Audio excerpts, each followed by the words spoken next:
গতকালকে খালিদ মহিউদ্দিন এবং হাসনাত আবদুল্লাহর পুরো আলোচনাটি দেখেছি এবং আমার কাছে মনে হয়েছে যে এই সর্বপ্রথম খালিদ মহিউদ্দিন তিনি কোনো হোস্টের কাছে পরাজিত হয়েছেন। সেটা যদি আপনারাও যদি একটু মনোযোগ দিয়ে দেখেন তাহলে কিন্তু বুঝতে পারবেন যে কিভাবে তিনি হাসনাত আবদুল্লাহর কাছে কুপকাপাত হয়েছেন।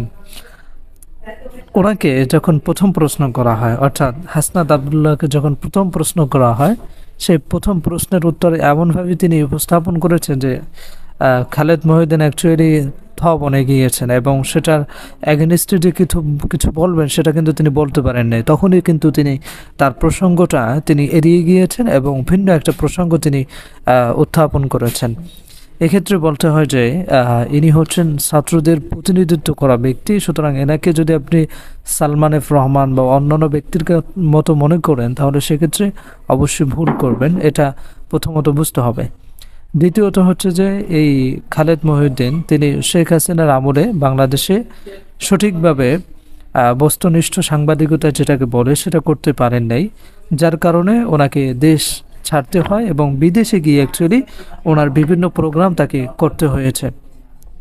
সো সেরকম ব্যক্তিকেও যখন আমরা দেখি যে সময় টিভির মতো একটা শেখ হাসিনার পাছাটা একটা টিভি চ্যানেলের পক্ষ নিয়ে যখন কথা বলে, তখন সেক্ষেত্রে আমাদের বিষয়টা অনেকটা ঘোলাটে মনে হয়। আমাদের বুঝতে বাকি থাকে না যে এরা অ্যাকচুয়ালি পেইড এজেন্ডা বাস্তবায়ন করছে।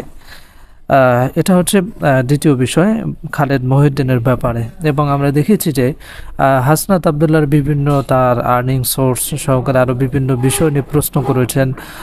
সময় টিভি সেখানে গিয়েছেন এবং 10 জনের একটা তালিকা ধরিয়ে দিয়েছেন। এটা যে বলেছে সময় টিভি, এটা যে শেখ হাসিনার একটা তার এজেন্ডা বাস্তবায়নকারী একটা টিভি চ্যানেল বা গণমাধ্যম, সেটা সকল মানুষের কাছে স্বীকৃত একটা বিষয়। সুতরাং এটার ব্যাপারে এত কথা বলাটা আমার মনে হয় না যে কোনো যৌক্তিক। আর আমরা যাদেরকেই দেখব যে সময় টিভির ব্যাপারে কথা বলছে, তো সেখানে এই বিষয়টা অবশ্যই থাকবে যে এরা পেইড এজেন্ডা বাস্তবায়ন করছে। কারণ বাংলাদেশের পক্ষে যারা কথা বলে বা বাংলাদেশকে যারা ভালোবাসে তারা কোনো দিনই চায় না যে টিভি চ্যানেল অ্যাকচুয়ালি বাংলাদেশের মানুষের বিরুদ্ধে, বাংলাদেশের মানুষের এগেনস্টে নিউজ করেছে, ছাত্রদের এগেনস্টে নিউজ করেছে, সেই টিভি চ্যানেলকে সমর্থন করবে। সুতরাং যে সমর্থন করবে বুঝতে হবে যে ইনি অ্যাকচুয়ালি দেশের প্রতি তার তেমন কোনো টান নেই, বরং তাকে যেই পেইড এজেন্ডা বাস্তবায়ন করার জন্য মাঠে নামানো হয়েছে সেই এজেন্ডাই তিনি বাস্তবায়ন করছে। এবং তৃতীয় যে বিষয়টা বলবো যে হাসনাত আবদুল্লাহ তিনি যদি সময় টিভির যদি 10 থেকে 12 জনকে চাকরিচ্যুত করার জন্য কোনো পেপার বা আপিল যদি করেও থাকেন তাহলে সেটা যুক্তিগত বিষয়। কারণ সময় টিভির যদি 100 জনের চাকরিও চলে যায় তাহলে বাংলাদেশের মানুষের কোনো ক্ষতি হবে না। বাংলাদেশে অনেক ভালো ভালো মিডিয়া আছে যাদের নিউজ শুনে বাংলাদেশের মানুষ প্রতিনিয়ত বুঝতে পারবে যে অ্যাকচুয়ালি বাংলাদেশে কী হচ্ছে। সুতরাং সময় টিভির প্রয়োজন এখন বাংলাদেশের মানুষের নেই।